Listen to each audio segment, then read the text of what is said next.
Namaste everyone. This is Dr. Pratibha K.S., Head Department of Biotechnology at KLU Societies, yes, Nizlingappa College, Rajayanagar, Bengaluru.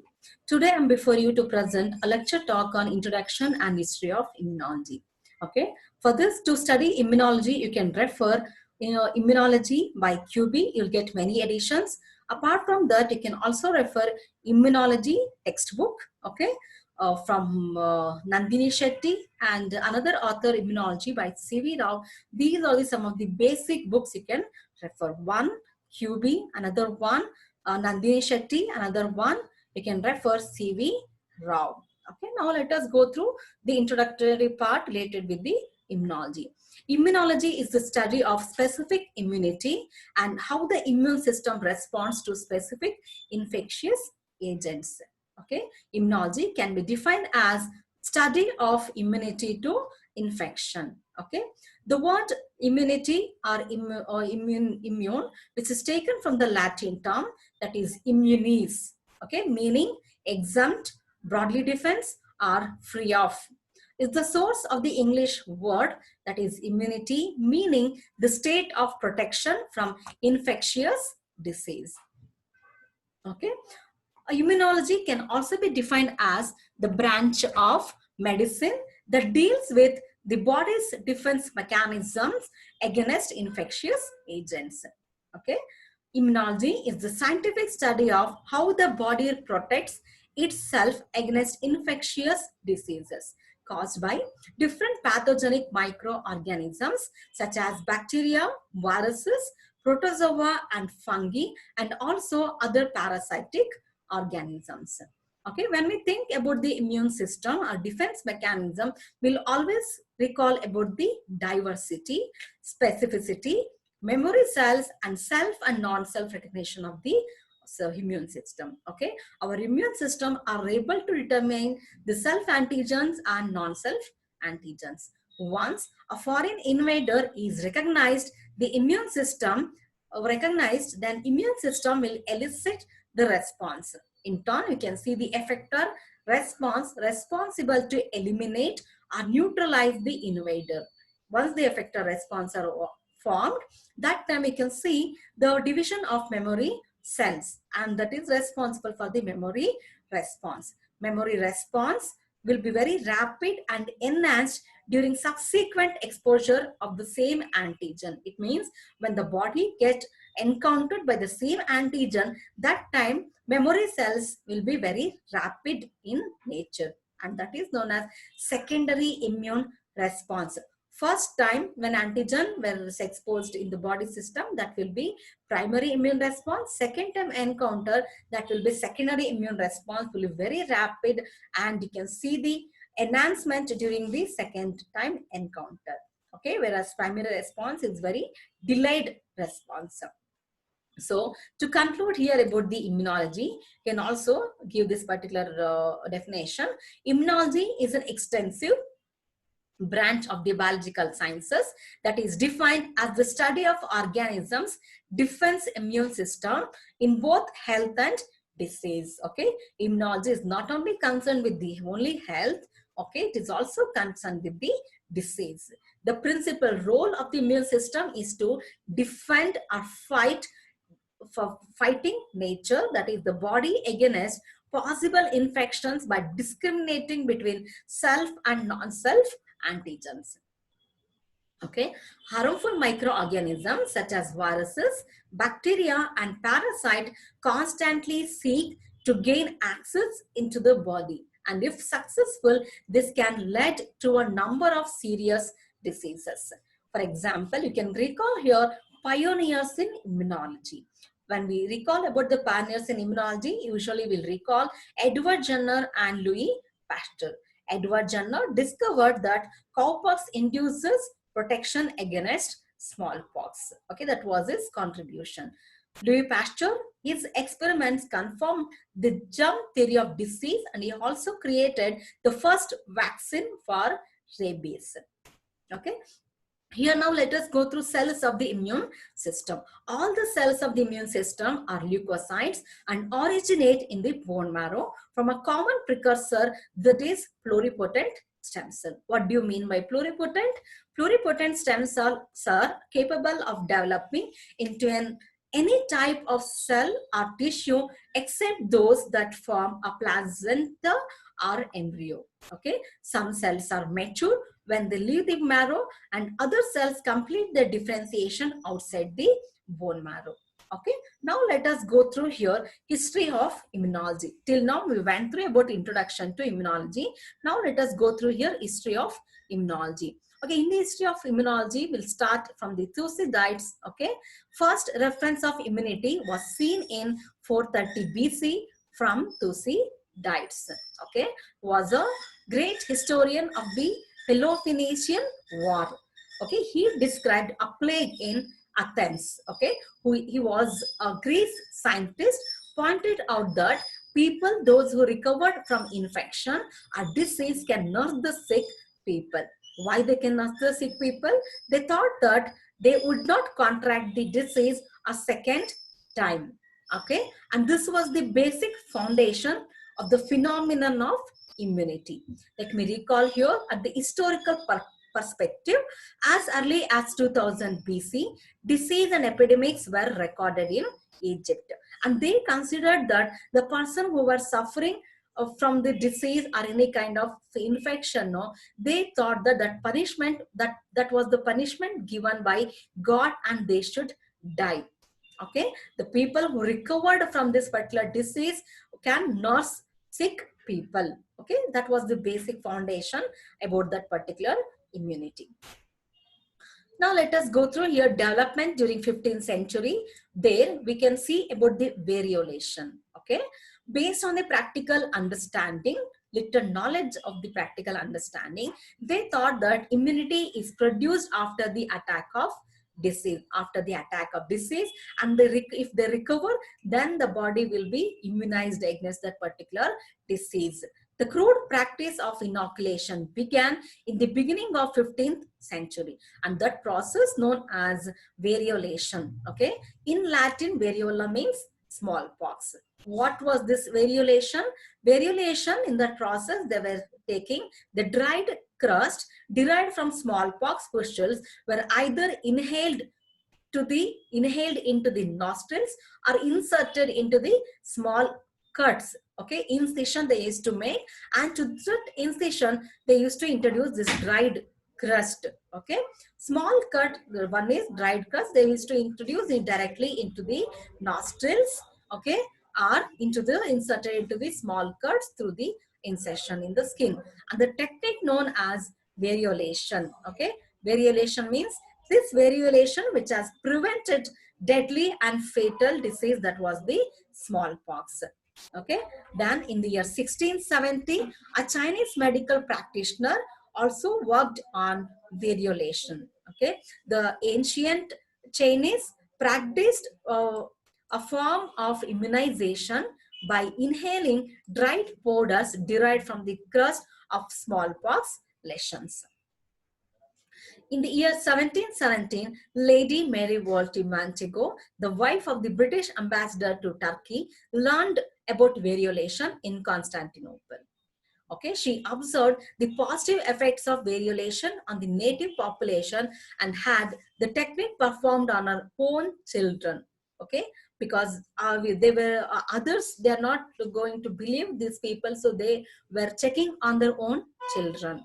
In the year 1721, at the urging of Montego and the Princess of Wales, several prisoners and abandoned children were inoculated by having smallpox inserted under the skin.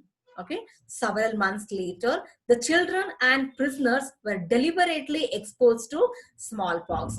When none contracted the disease, the procedure was deemed safe, and members of the royal family were inoculated with this particular variolation process. Then the procedure became fashionable in Europe.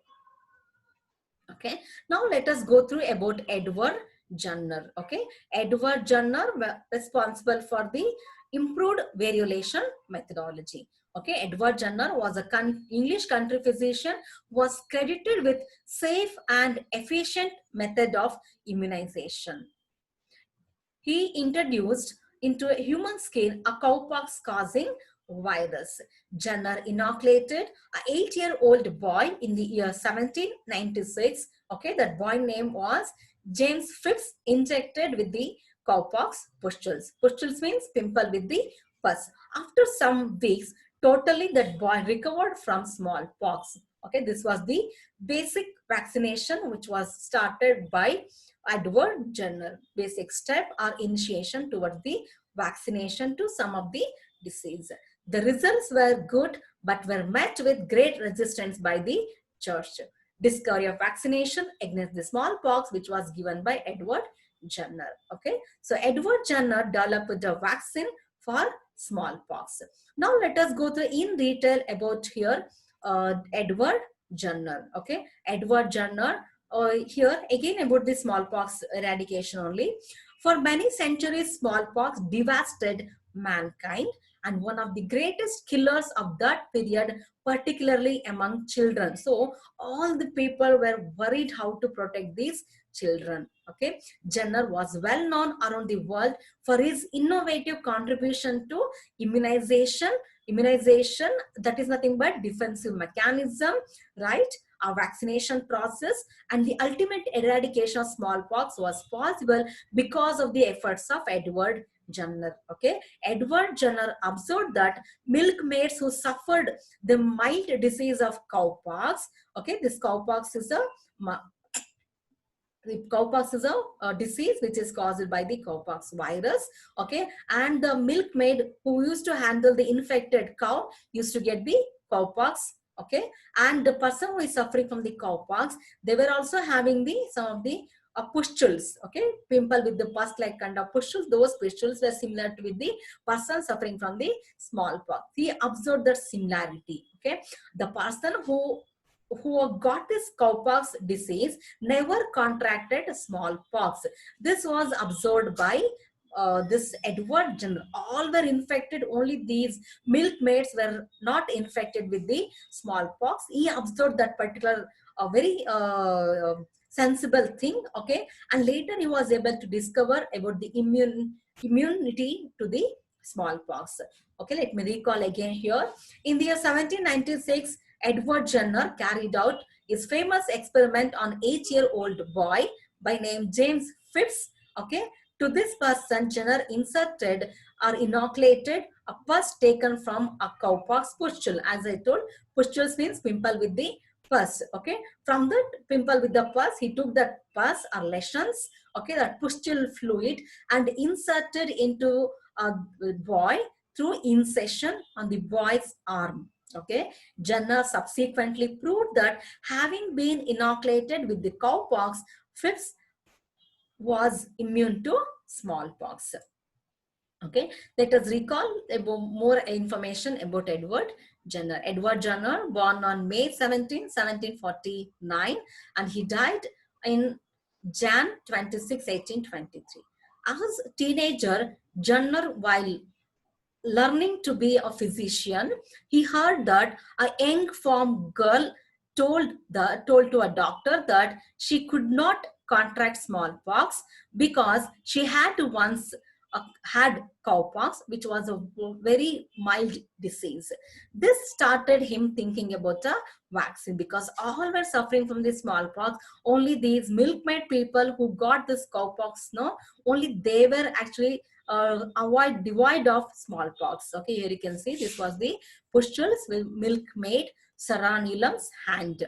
Okay, after years of experimenting, okay, then on May 14, 1796, Edward Jenner carried out his famous experiment on a healthy 8-year-old boy, James Phipps, with cowpox. He took material from a burst of pustule on the arm of Sarah Neelam's. Okay, from her, she took that particular pustule and who had apparently contracted cowpox. Okay, he then deliberately exposed the boy to virulent, that is variola virus. 2 months later, he found that the child was totally protected, showing only a mild inflammation or around that particular site where the variola was injected. Inflammation means a localized physical condition in which part of the body becomes reddened swollen or often feel hot condition or painful. Okay, that is about the inflammation. Some record shows that in the year 1789, Edward Jenner had already experimented vaccination on his own son. Okay, when the aged during 1.5 year. Okay, 1.5 year, when he was that time only he injected to his own son to understand this particular concept of vaccination towards the this smallpox. Okay, with the swine pox also followed by conventional smallpox inoculation. So even people were thought that whatever the Edward Jenner did, that was really a crime. There was big question what Edward Jenner did, what is really a crime or not. Okay. Then next, let us understand here towards modern times. There was really a war on smallpox. Okay, in the year 1798, Edward Jenner noticed immunity bestowed. Okay, in the 1798, Edward Jenner noticed that the immunity bestowed to milkmaids injected fluid from cowpox blister into skin of patient, that is orphan or prisoner. Okay, blister means a small bubble on the skin filled with serum and caused by friction or burning or other damage. In the year 1989, WHO announced that smallpox was totally eradicated from the world. Okay, and technique to protect against smallpox spread quickly in Europe during Edward Jenner. Okay, and Edward Jenner was honored. Okay, honored as a father of immunology. Okay, but this what are the technique which was given by the Edward Jenner was not applied to other diseases for nearly 100 years. Why? Because of the lack of knowledge and disease targets projects. They were not confined to any kind of disease to find out their particular target, everything. No, that's why that was not studied in detail. Now let us understand about Louis Pasteur. Louis Pasteur was a French chemist. He was actually a chemistry person, and later he switched over to microbiologist because of his fermentation experiment. Okay, he worked on pebrine disease. What is this pebrine disease? This pebrine disease, which is a disease of silkworm caused by protozoan, okay, showed that infection can be controlled by choosing worms free from parasite for breeding. He just suggested the silkworm people that during the breeding, you choose the egg which is free from the protozoan, because this pebrine disease brought untold misery to the many silk workers. Okay, so Pasteur helped to save the silk industry through this particular suggestions. Okay, he proved that the microbes were attacking healthy silkworm eggs, causing an unknown disease. So he suggested that by taking the eggs which are free from the protozoan, okay, then could be possible. Healthy breeding could be possible. So Louis Pasteur also credited with the vaccination towards the rabies, anthrax, and chicken cholera. So how we coined this vaccination? Through aged culture, which has reduced the virulence of bacteria. Virulence means pathogenicity. Okay, through what kind of strain? Attenuated strain. The reduced virulence culture were also called attenuated strain, which acted like a vaccine, which was that actually a microbial culture with reduced virulence of pathogenic microbes. So he inoculated that attenuated strain or reduced virulence or weakened microbes to animals to provide immunity, and they would not contract disease. That was observed and noted and given to this microbiology world by the Louis Pasteur. Okay, in the year 1880, Louis Pasteur showed that the process of attenuation of bacteria in laboratory. Okay, this phenomenon whereby the bacteria lost their pathogenicity was called by Pasteur as attenuation. Okay, or weakened microbes. Pasteur also discovered that when the attenuated bacteria or old culture bacteria were introduced into an animal, they could confer protection. That is, protection means defensive mechanism against the pathogenic form of the same bacteria. Okay, based on the same principle, Pasteur vaccinated animals against anthrax and rabies. Okay, let me recall here again about Louis Pasteur. Was a stereochemist who worked on molecular asymmetry. Okay, he was also worked on fermentation and silk worker disease, that was the febrile. He also worked on germ theory of disease. It was his well-known experiment with the chicken cholera. You can see this experiment, right? He, through this chicken cholera experiment, he explained the concept of vaccination. Okay, so by using old culture or attenuated culture, fresh culture, he explained the concept of the vaccination. He developed the process of attenuation, that is during his work on chicken cholera in falls. He found this old culture would not kill the animals as a fresh culture did, right? This attenuation is now used in protective vaccination against diseases. Okay, let us recall the vaccination process here. Attenuated vaccines for chicken cholera, anthrax, and rabies was given by Louis Pasteur. On July 4th, in the year 1886, 9-year-old Joseph Mr. Boy was bitten repeatedly by a rabid dog. Pasteur treated him with his attenuated rabies vaccine. 2 days later, Mr. survived. Okay, then Joseph Lister, this particular Mr. survived, and Joseph Mister later became a gatekeeper for the Pasteur Institute.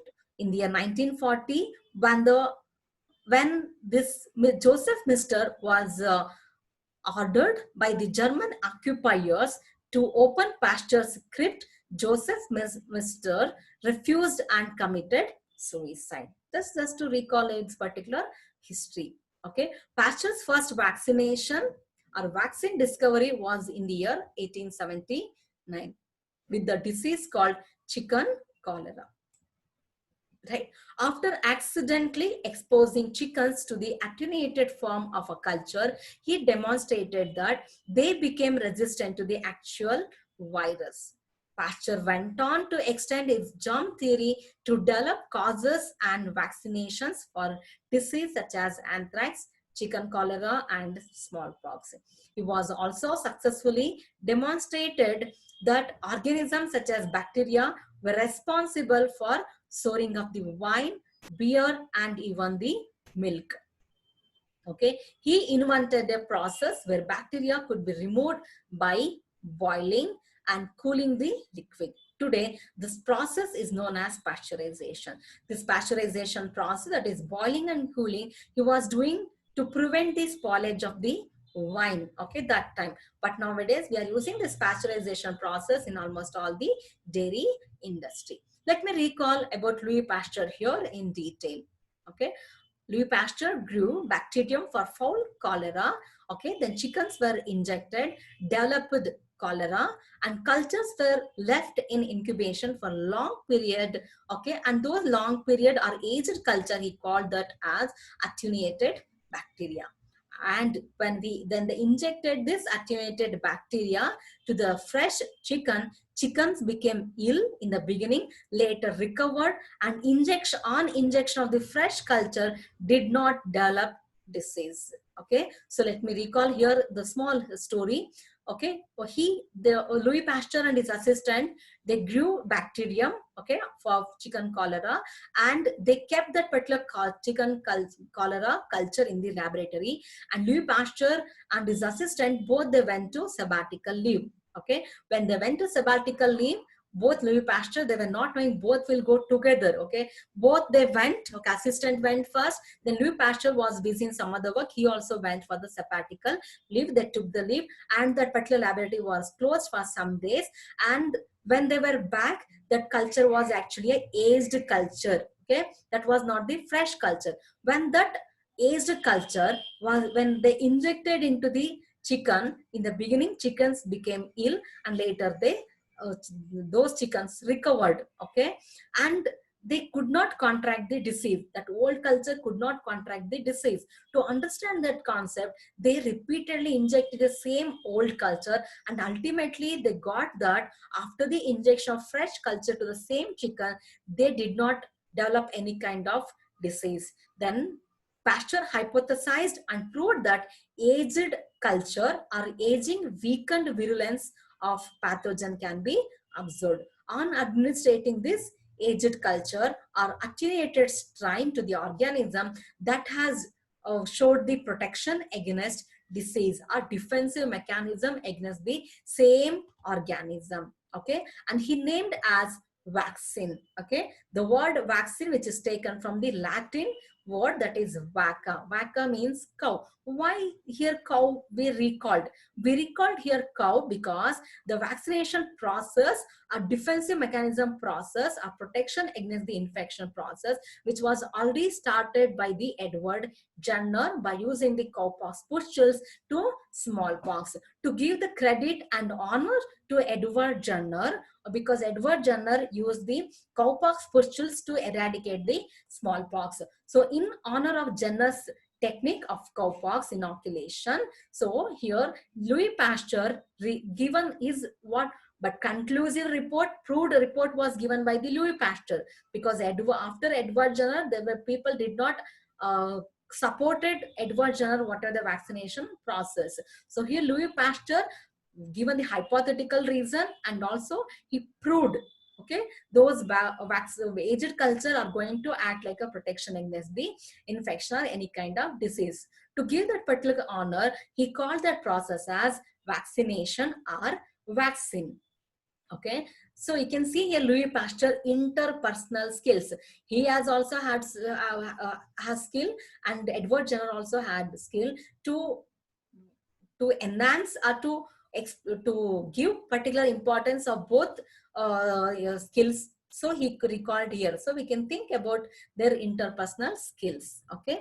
Pasteur attenuated other disease pathogens like the chicken cholera vaccination. Okay. Bacillus anthracis, causative agent of anthrax. Here, attenuation techniques he did to prepare anthrax vaccine. Same technique. They kept that, but they took the organism's culture and they kept for the long duration, and that became attenuated culture, aged culture. Okay, by treating cultures with potassium bichromate and by incubating the bacteria at 42 to 43 degrees Celsius, they started preparing the vaccine to that particular disease.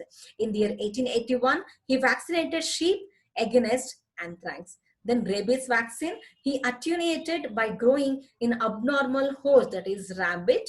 And in the year 1885, he vaccinated a young boy by name Joseph Mister. Okay, he injected 13 times over 10 days with attenuated virus, and later Mister survived.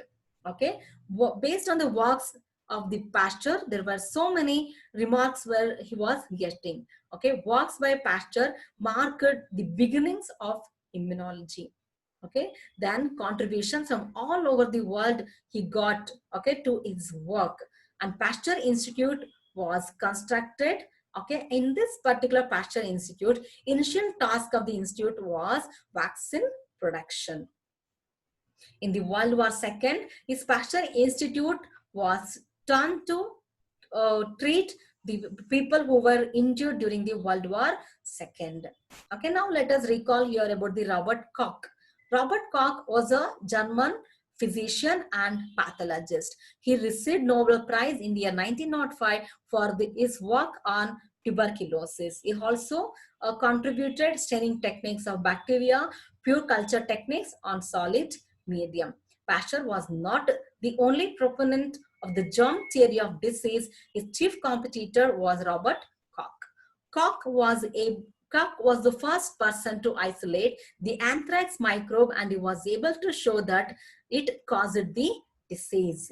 Okay, and once they cause the disease, wherever these organisms will be injected, that organism which cause the same disease. Okay, he has given that explanation in his 4 postulates. We'll call commonly Robert Koch postulates.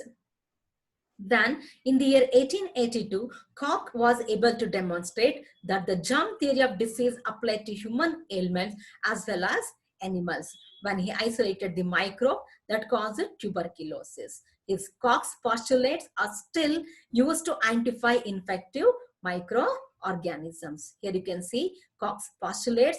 There are 4 Koch's postulates can be seen here. Okay, so this was the experimental evidence to explain this particular 4 different Koch's postulates. Okay, the suspective causative agent must be absent from all healthy organisms but present on all diseased organisms. And second postulate was the causative agent must be isolated from the diseased organism and they grow on pure culture. Okay, that can be grown on pure culture. And here the cultured agent must cause the same disease, not the any other disease. If they cause the same disease, they'll maintain that particular uniqueness, right? When inoculated into a healthy susceptible organisms. Okay, then the first postulate was the same causative agent than be here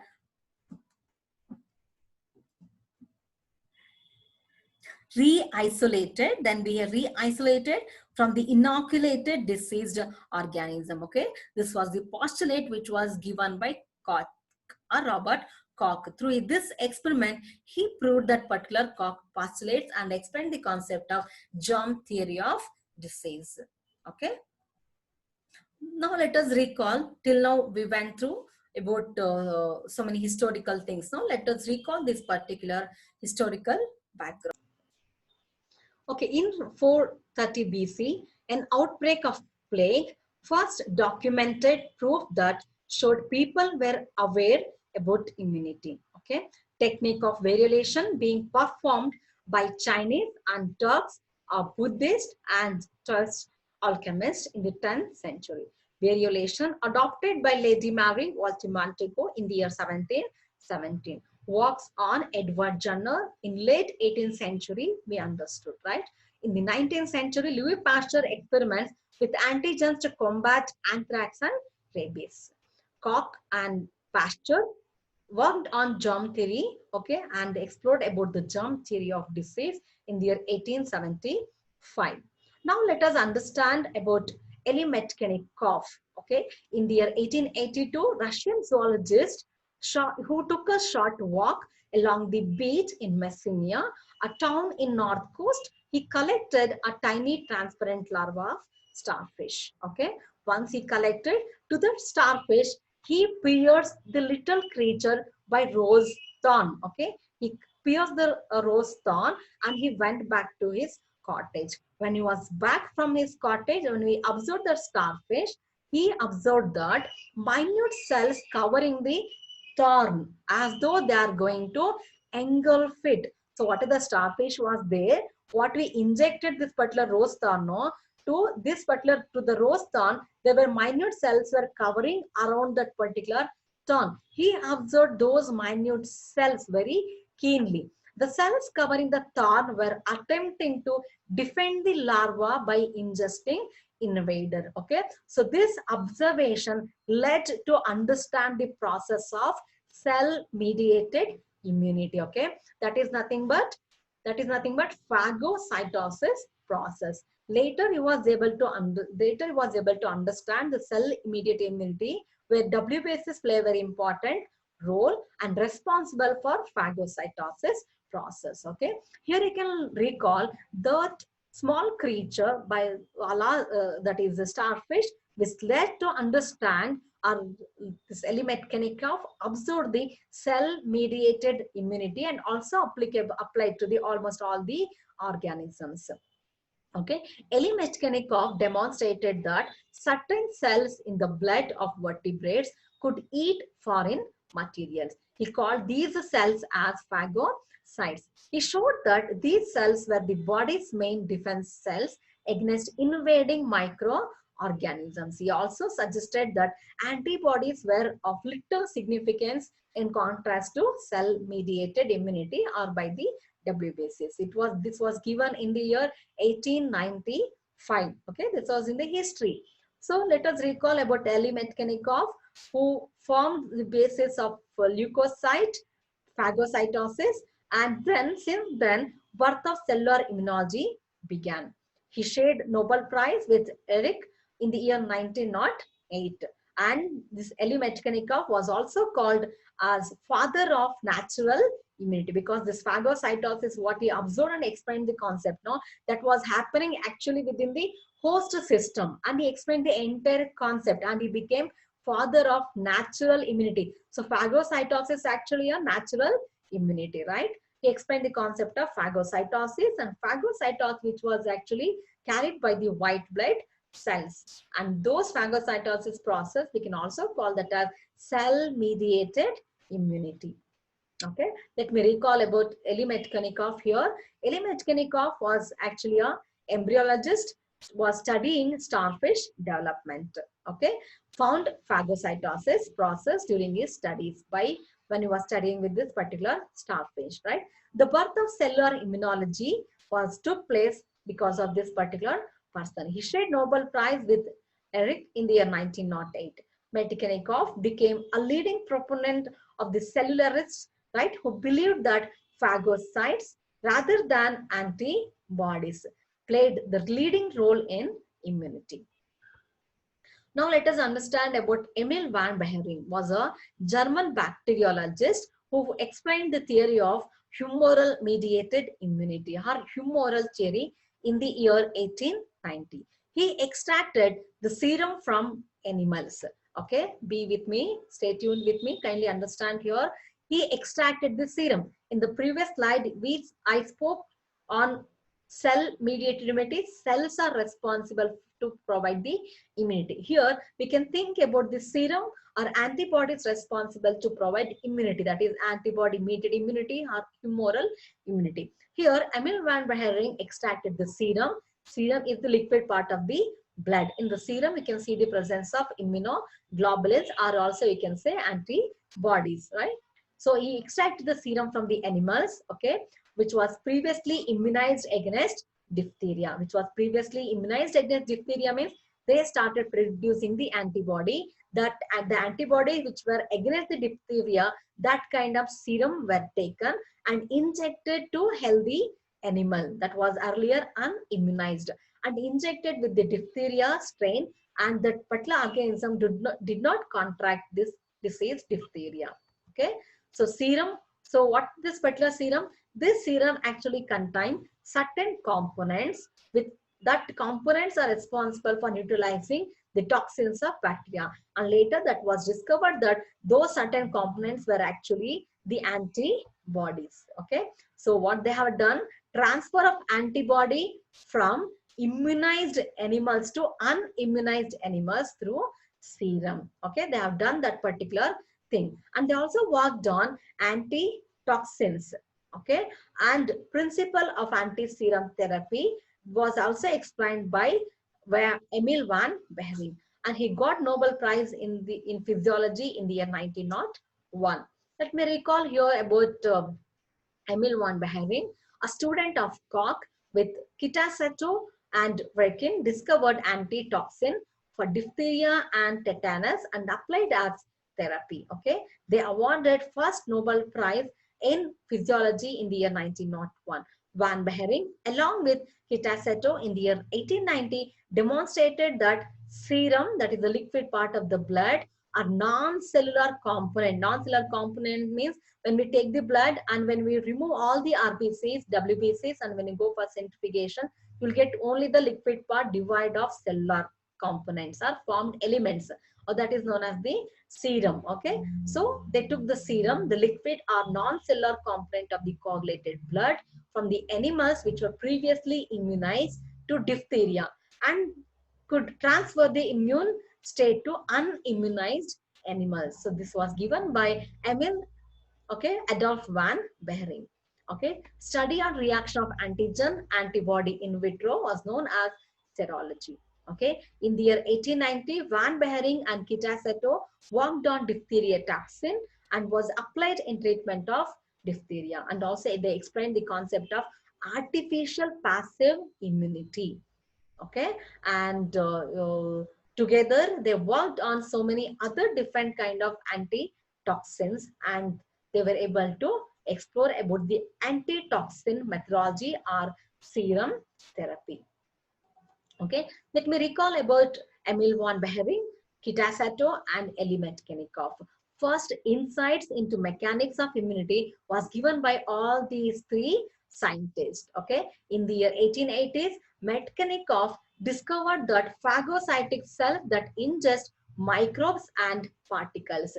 Therefore, cells are confined to immunity. It means cells actually bring the cell which brings the defensive mechanism or immunity, okay, or the which fight against the infection. Again, in the year 1890, Van Behring and Kitasato discovered that blood sera, that is nothing but the serum, which is devoid of all the cellular components like platelets, RBCs, and RBCs and WBCs, could transfer immunity. Immunity means defense mechanism. So, therefore, liquid of the blood, that is serum, okay, are confined to immunity. So, there was a question that which confers immunity, whether cells or serum, whether cells are showing the immunity or whether serum are showing the immunity. Okay, so they were in dilemma. Cell mediated immunity is going to work on our body system or humoral mediated immunity. Okay, but they both were actually involved in defensive mechanism in a balanced condition. Okay, next comes Alan Wright, who was a British bacteriologist, who suggested that neither cell mediated immunity is wrong nor humoral mediated immunity is wrong. Both are correct. Okay. However, Andrew in the year 1904 suggested that antibodies could get attached to the bacterial cell surface and enhance phagocytosis. And this process is now called opsonization. Okay. Here you can also think both cells and serum contribute to immunity. Okay, in the 1930s, early techniques made easier to study humoral elements than cellular ones. Okay, so we have two different techniques: our immunity, cell-mediated immunity, and other one is the humoral-mediated immunity. That was the serum immunity or passive immunity. Okay, in the year 1950s, discovery of T cells and B cells later we are able to understand both the cellular and humoral immunity because of the discovery of lymphocytes. Okay, this lymphocytes actually explain the concept of cellular immunity and humoral mediated immunity. Now let us go through here about what is active immunity and passive immunity. Okay, here active immunity involves the production of antibodies by the body itself and the subsequent development of memory cells. Okay, if memory cells are produced, we can say active immunity. Active immunity will result in long-term immunity, but passive immunity will not, because that is due to the presence or absence of memory cells. Okay, but this is the active immunity. To this particular animal, microbes were injected. Okay, foreign bodies were injected into this animal. Okay, then what has happened here? After certain days or weeks, here this animal will start producing the antibodies against this particular antigen. Okay, this was the challenge infection. To this particular antigen or laboratory animal, this animal start producing the antibodies. Then this particular animal which is free of that antigen or infection because of the production of the antibody. Okay, in this active immunity, specificities can be seen, that is what are the antigens were injected to this specific antigen, specific antibodies were produced by the animal and they defended and they fought with that particular infection, and that particular animal was totally free from the infection. So specificity is there. Yes. Memory cells, yes, it is there, because once this lymphocytes recognizes the antigens and once they show the primary immune response, the lymphocytes also again divide in the form of the memory cells. Okay, when the host system encountered the antigen for the first time, once after the production of antibody, they'll divide in the form of the memory cells. Okay, the memory cells for second time encounter of the same antigen to this particular host system, that time what happens, memory cells will get proliferate and start producing rapidly antibody against that particular antigen. So in active immunity, memory cells will be there. Yes. What is passive immunity? Passive immunity results from the acquisition of antibodies from another source, okay, and hence Memory cells are not developed because these antibodies are not produced by the host itself. Instead, the prepared antibodies were given to this particular host cell. Okay, so this particular animal system are unable to produce the memory cells. What are the antibodies were given here? Those antibodies which fight against the challenge infection.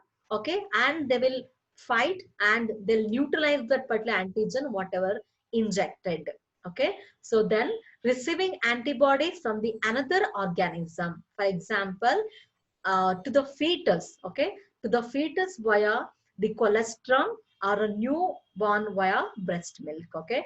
For the first time, what are the breast milk will be given? No, that breast milk was known as, which was the thick yellow colored one, is known as the yellow colored milk was known as colostrum, which will be rich with the protein and fat content.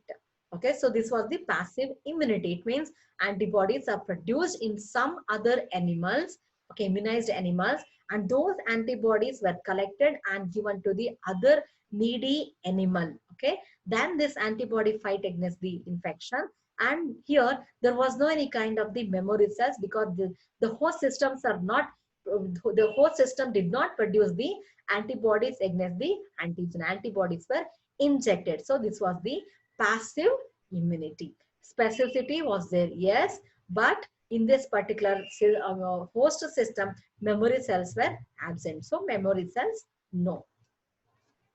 Okay, here you can recall about the Emil van Behring and Kitasato tetanus antitoxins work, diphtheria antitoxin work. Okay, and they also worked on mechanism of immunity. Okay, so here they injected inactivated diphtheria toxin into rabbits, inducing them to produce an antitoxins to inactivate the toxins and to protect themselves against the disease. They demonstrated that serum from the animals immunized to diphtheria could transfer immune system to unimmunized animals. These unimmunized animals, when they receive the virulent bacteria, they die. Okay, whereas the animal which is received already the serum from serum from the blood of diphtheria resistant rabbit, when injected with this virulent diphtheria, this rabbit could survive. Okay, so both Emil van Behring and Kitasato worked on tetanus antitoxins, and also they were given insights into the mechanism of immunity. Okay, Emil van Behring and Kitasato demonstrated the presence of antitoxin in the blood of individuals recovering from diphtheria in the year 1890. Van Behring was the first person to use this anti-serum, okay, in treating active disease. Okay, for now to what we call serotherapy today. During the 1930s, mainly through the efforts of Elvin Cobat, a fraction of serum first called gamma globulin. Nowadays, we'll recall that as immunoglobulin, that is antibodies are Ig. Okay, gamma globulin present in the serum, that is serum is liquid part of the blood. Earlier they called this particular antibodies as immunoglobulin fraction. Present in blood, in body fluids or humors is known as humoral immunity. It means these antibodies are present, which are antibodies which are present in the body fluid, that is the serum, which showed the humoral immunity property or antibody mediated immune property. Okay, Paul Ehrlich and others recognized that a specific antigen elicited the production of a specific antibody. Thus, the first realization that the body had a specific defense system was introduced. Richard Pfeiffer in the year 1894 found that live cholera bacteria could be injected without ill effects into guinea pigs previously immunized against cholera, and that blood plasma from these animals added to live cholera bacteria caused them to become motionless and to lyse. This could be inhibited by previously heating the blood plasma. Okay, and he called it as bacteriolysis, and he became well known as the preferred phenomenon. Now let us recall here about Ferdinand Weidel. Okay, Ferdinand Weidel developed the test, and so the name of test is called the Weidel test after him. What is this Weidel test? Weidel test was conducted to check the whether the person was whether the person is suffering from typhoid or not. Okay, Ferdinand Weidel, a French physician and also a bacteriologist, he explored the method of diagnosis of disease by blood test, that is a Weidel test. Okay, this Weidel test is used to investigate the presence of H and O serum agglutinins, antigen serum agglutinins in patients' serum. Okay, he proposed an anti-typhoid vaccine. Okay, that is also worked on killed vaccine, inactivated vaccine, are taken live. Okay, live vaccines, attenuated or weakened vaccine. Okay, here Weidel test was a diagnosis of typhoid fever and can usually confirmed by analyzing samples of blood or stool or urine. Okay, examined under a microscope for the Salmonella typhi bacteria that cause the condition of typhoid fever. Okay, so Salmonella typhi and Salmonella paratyphi are responsible to cause typhoid. Okay, so typhoid test, whether the person is suffering from the typhoid or not, can be done by the kit known as Weidel test. Okay, Weidel and Sickert in the year 1896 described the Weidel reaction. In the year 1896, Weidel, a professor of pathology and internal medicine at the University of Paris, okay, he developed during the year 1911 to 29 a procedure for diagnosing, okay, typhoid fever based on the fact that antibodies in the blood of an infected individual cause the bacteria to bind together into clumps. That is the Weidel reaction. In Weidel reaction, if the person is suffering from the typhoid or very high fever, to check, they'll take the blood of the person who is suffering from the fever, and once they took the blood, that blood will be separated into serum and the formed elements, or all the cellular elements will be removed from the blood and only serum will be taken. In the serum, what we can observe? In the serum, we can see the presence of the antibodies. Okay, these antibodies, what kind of antibodies? The antibodies which were produced against that particular Salmonella typhi or Salmonella paratyphi antigens. When Salmonella paratyphi and Salmonella typhi, which has entered in my body, means to that antigen specific antibodies were produced. Those antibodies which will be present are in the are suspended in the our blood, right? When we take that blood, when we separate the serum, in the serum we can see the presence of that specific antibodies which were produced in the host system, right? So by using the serum, one can diagnose whether the person suffering from what kind of disease. Okay, how we can do that one? First, we'll take the serum. In the serum, the antibodies which are produced against those antigens will be there, and we are going to treat to that prepared antigens or prepared stained antigens we are going to treat. When these antibodies which are present in the serum and these antigens, prepared antigens or colored antigens, when they interact with each other, and if we observe the agglutination or flocculation there or precipitation, then we can say that person suffering from the disease. That will give you the positive result. Now let us go through about Alexander Fleming, who was a British bacteriologist who got the Nobel Prize in the year 1945 for the discovery of penicillin. Okay, in the year 1940s, Merrill Chase succeeded in transferring immunity against the tuberculosis organism by transferring white blood cells between guinea pigs. His findings led to later research that discovered the role of B cells, okay, T cells and other types of white blood cells. Okay, in the 1950s, with the emergence of cell culture techniques, they were able to identify lymphocytes, and also they were able to understand the functions of lymphocytes, carried, that is cell mediated immunity and humoral mediated immunity. They were able to explore about the lymphocytes, cellular and humoral type of immunity. Okay, next comes here Bruce Glick. Okay, Bruce Glick, using chickens, he explained about the presence of he explained the two types of lymphocytes, that was T lymphocytes and B lymphocyte. T stands for thymus, responsible for the cellular immunity. B lymphocytes, which are responsible for the humoral immunity. B, that is bursa of fabricus, or B, that is the bone marrow lymphocytes.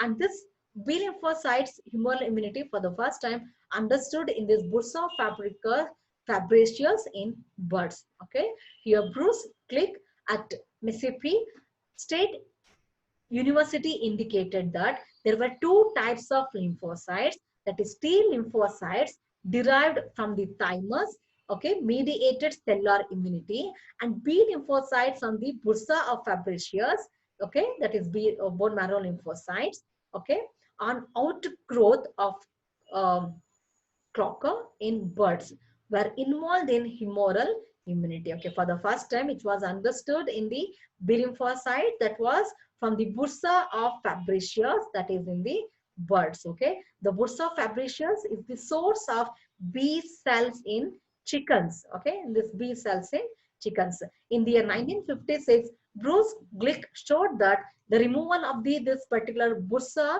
in newly hatched chicks severely impaired the ability of the adult birds to produce antibodies. So these B lymphocytes play a very important role in humoral immunity. So we have two types of immunity. One is cellular mediated immunity, other one is the humoral immunity, which was observed in the bursa of fabricius in birds. Okay, now let us understand about Emil Rox.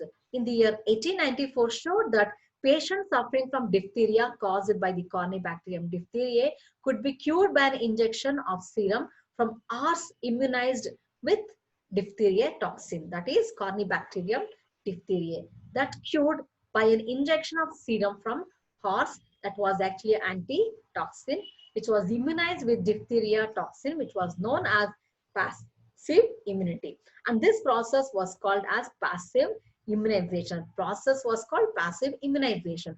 Passive immunization was later adopted for tetanus caused by Clostridium tetani.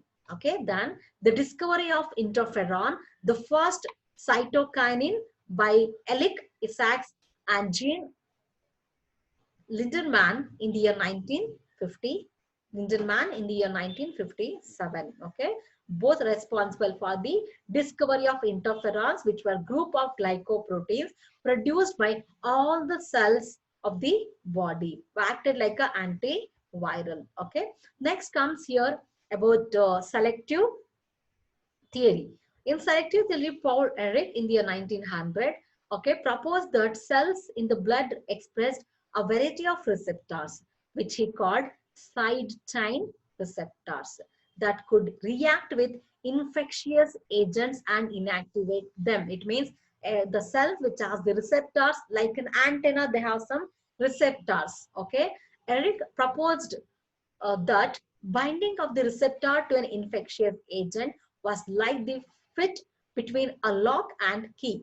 This binding would induce the cell to produce and release more receptors with the same specificity. Okay, according to Ehrlich's theory, the specificity of the receptor was determined before its exposure to antigen, and the antigen selected the appropriate receptor. In the 1930s and 1940s, the selective theory was challenged by various instructional theories. Okay, then comes here Sir Frank Maxwell Bunt, trained as MD, important work on influenza. Okay, discovery of an influenza viral enzyme with the specificity for particular forms of uramic acid used today for detection. Okay, he further formed the theory in his 1959 book, that is the clonal selection theory of acquired immunity. In the year 1960, he received Nobel Prize for the discovery of acquired immunological tolerance. Okay. Then comes here Karl Landsteiner. Karl Landsteiner was an Austrian scientist injecting an animal with any organic chemical or foreign substance induce antibody and bind specifically to that foreign body. This particular information was given by Karl Landsteiner. Okay, he identified the presence of antigens on the surface of RBCs. So we have our own self antigens which are present on the RBCs, okay, surface, which interacts with antibody and results in immunological reactions. Immunological reactions in the sense antigen antibody when they react, then those reactions will be in the observable manner. That is, blood clotting is in observable manner in the in vitro condition. Okay, he explored 4 primary blood groups in man, right?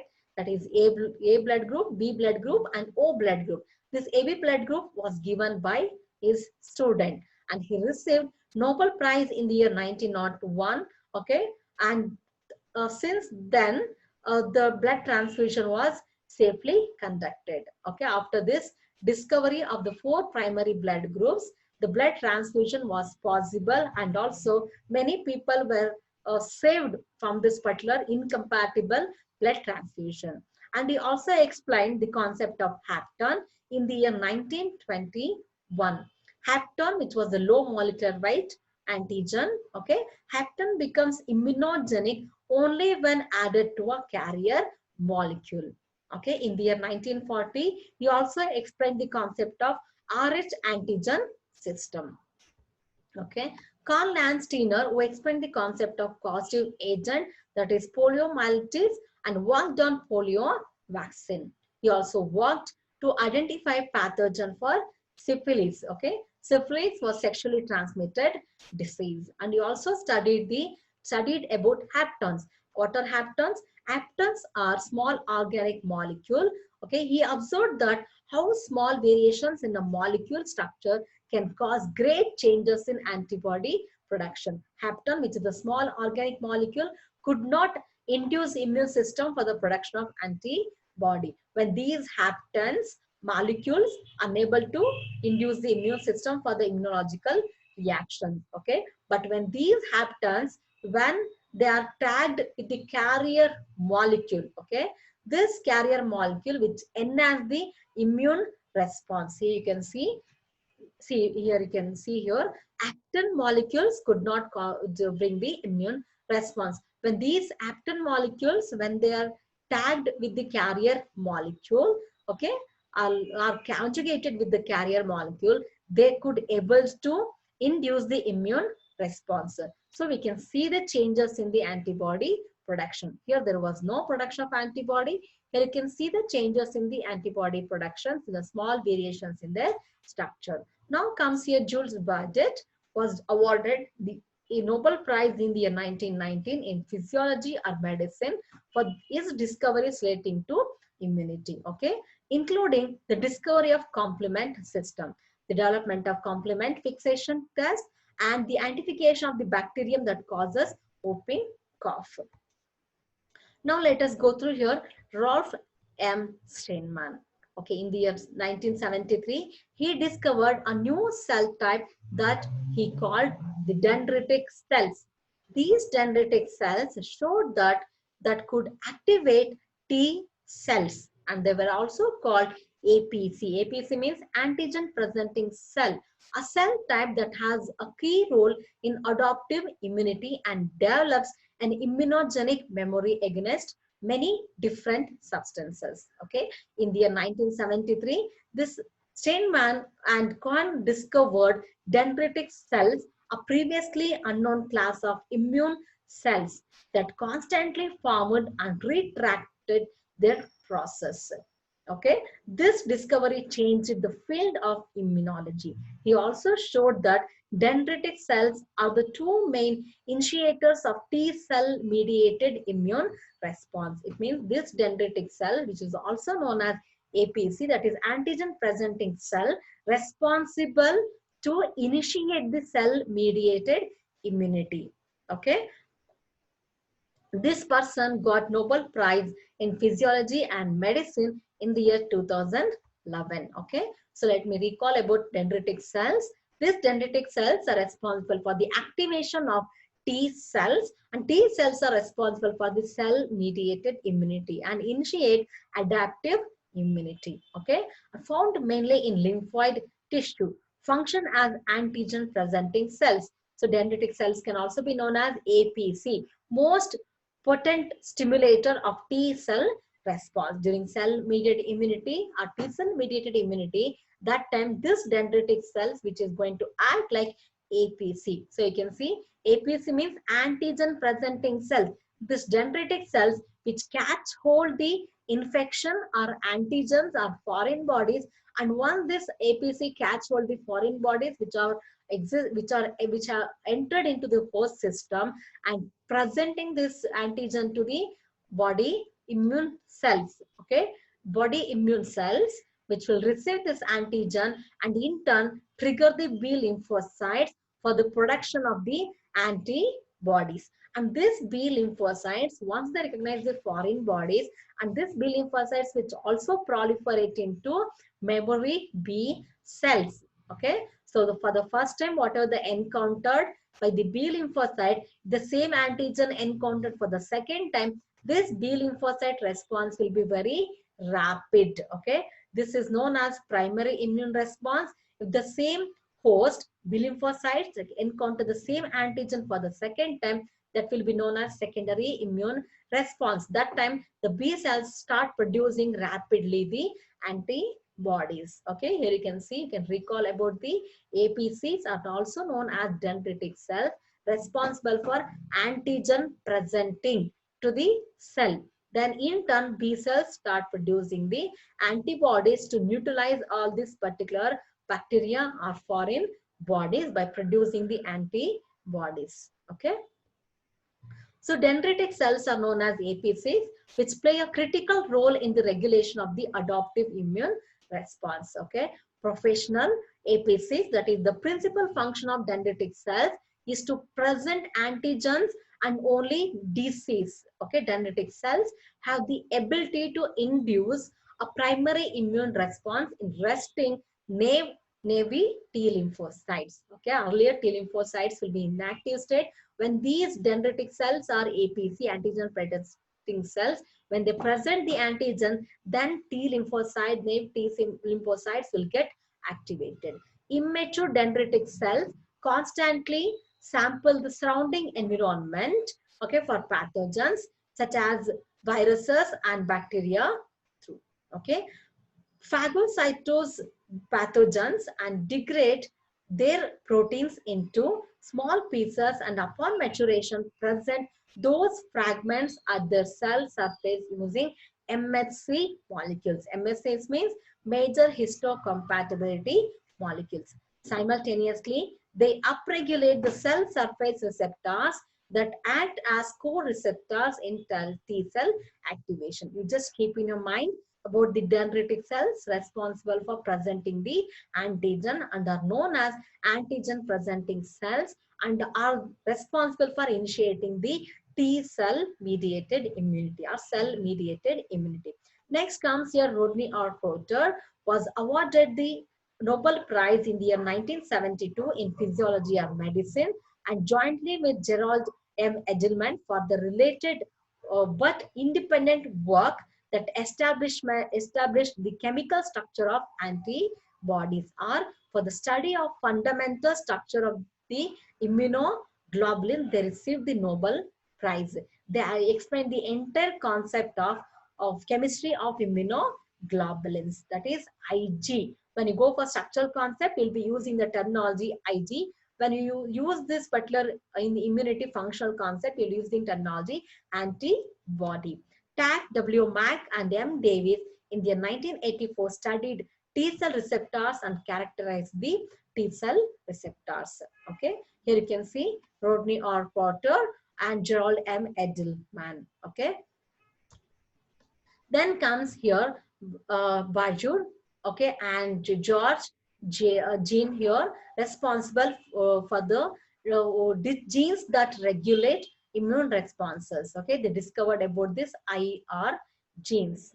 Okay, that is immune response genes, now known as the major histocompatibility antigens, and they got Nobel Prize in the year 1980 for the discovery of these IR genes. Okay, IR genes means those are the immune responses. Okay, they discovered the genes that regulate the immune responses genes. For that, they got the Nobel Prize.